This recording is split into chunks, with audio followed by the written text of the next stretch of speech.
Les étendues d'eau ne sont pas destinées à la baignade. Ignorer cela, c'est risquer de provoquer la colère des génies. Voici mon histoire. En 2010, je me suis rendue dans un village près de Lambaréné pour une semaine, pour des raisons professionnelles.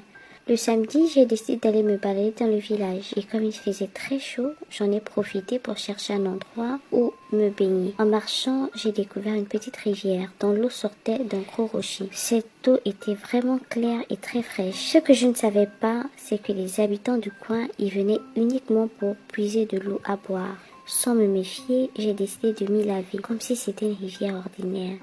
Je me suis mise en tenue d'Adam et Ève, pensant être la seule et à l'abri des regards, et je m'y suis baignée longtemps. À peine sortie de l'eau, je me suis sentie fiévreuse d'un coup. Moi qui tombe rarement malade, cela m'a paru bizarre. Je me suis alors précipitée pour rentrer. J'ai fait mes bagages et je suis retournée à Libreville. La fièvre s'est ensuite transformée en palu. J'ai commencé les traitements à l'hôpital. Malgré la prise des médicaments, je n'allais toujours pas mieux. Au contraire, ma santé se dégradait.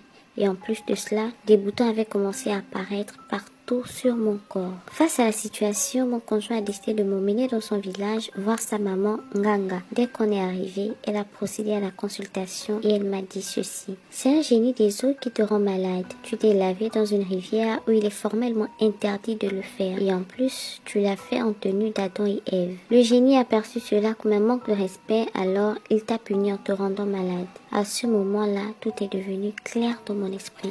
Elle a dû me faire un traitement traditionnel et accomplir quelques rituels pour présenter des excuses au génie. Et au bout de quelques jours seulement, j'étais guérie. Sachez-le, avant de vous approcher d'une rivière ou d'un cours d'eau, demandez toujours conseil aux habitants. On risque de passer par des situations assez complexes comme la mienne. Je rappelle que l'histoire se déroule en 2010 près de Lambaréné. Avez-vous déjà vécu une situation similaire? Dites-le nous en commentaire. À très bientôt, la conteuse Gaboma.